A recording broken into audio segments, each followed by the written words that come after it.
All right, Mr. Oracle, let's talk about the controlling your swing radius. I guess this is about the right spot.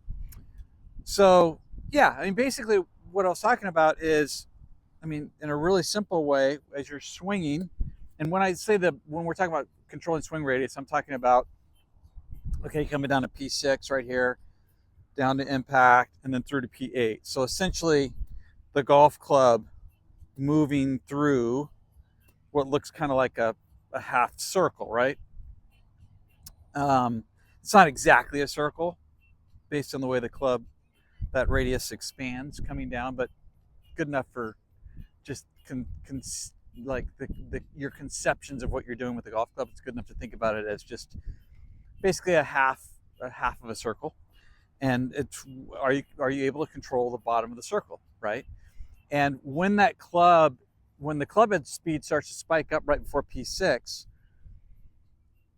that the inertia of the club tends to keep the longitudinal CG of the club working across a 2D plane. In other words, as the club comes down, it doesn't like shift off the plane once it gets past P6, right? So and again, it has to do with just the sheer speed of the golf club and the inertia of the club, right?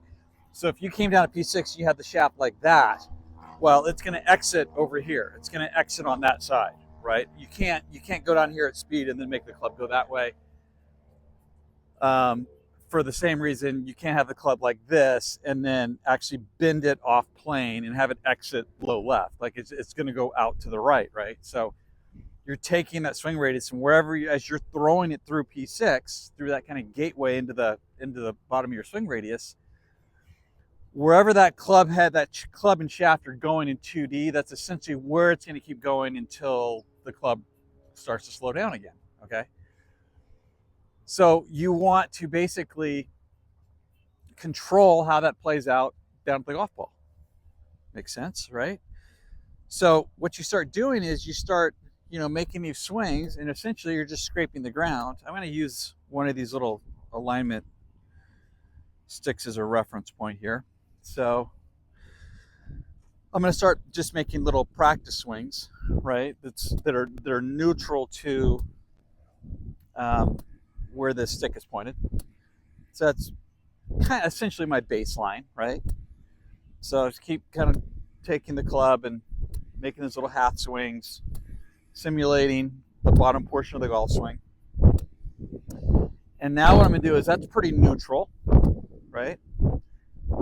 So what I'm going to do is, by going like this, like instead of this is normal, if I went like this, okay, so if my pelvis felt like it was going diagonally more to the left, and my right shoulder or my spine felt like it was tilted more to the right, that's going to take the bottom, the radius of the golf swing, and think about it at the bottom of a hula hoop, right? It's going to move it to the right, but as you move it to the right, it's also going to roll backwards, right? So the low point rolls that way, okay? So if I get up and go back to making this little half swing where I'm nice and kind of neutral. Now if I start to move into that other thing, okay, so now it's a little bit more shallow because the low point is more to the right, okay? And obviously the direction goes more to the right. So direction goes right to the target while the low point goes right in relation to face on me, right? More back in my stance. And then I just keep doing that more and more and more, right? And I'm just going to keep doing it pretty severely. So I'm going to keep doing that same thing. You can see how the orientation of my pivot looks different, right? I look like this as opposed to neutral looks like this. Now it looks like that. So that doesn't feel like any kind of a big change. Like I'm moving the system around, but I'm not moving like parts within the system relative to each other very much. So that's why it seems like it seems really easy for me to do this, okay? And I'll just come back around the circle again. Okay, Now I'm back neutral again. And now I'm just going to go the other way. I'm just going to come down, and instead of going this way, so greatly exaggerated, making it roll to the right, it looks like this. Now I'm just going to go more like that, right? Now that what Mac used to call, the CGs, like the CG at the pelvis versus the chest versus the head. No such thing as 3 CGs, but he used to call it that. But yeah, it's just taking those pieces. If you had a reference point in your sternum, a reference point in the middle of your pelvis, it looks more closed and more shifted this way versus less closed and more, they're stacked more on top of each other, right? More vertically. And so I'm going to set up, go back to neutral, a couple neutral swings, and now I'm going to start feeling like this, right?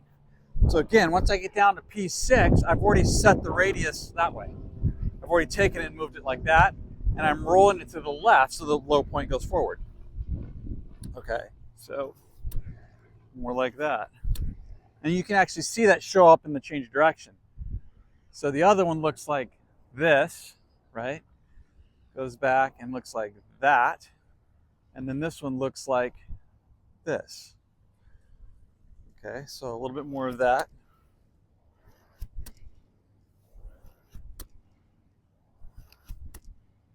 Just over and over again. Okay. So I'm trying to kind of exaggerate that a little bit so you can kind of see what the effect is. But what it should then look like is like this divot pattern as it goes around the arc, right? As I'm moving the low point around like this, the depth of the divot looks more, the more to the right you go, the more shallow it looks. So it looks like a little bit of a trench that's being dug that starts shallow, goes a little bit more medium depth, and then gets deeper as you go to the left. And it has to do with how I'm orientating. I'm taking the arms and hands and shoulder assembly, and I'm putting it dynamically in a different position by the time you release the club down through impact. So on the far left one, it looks like this coming into the ball, and the other one looks like this. So as I roll the hula hoop this way, I roll the hula hoop this way, I'm changing that low point position. I'm changing angle of attack, okay? But I don't feel like I'm doing anything crazy. I mean, it seems really easy to do.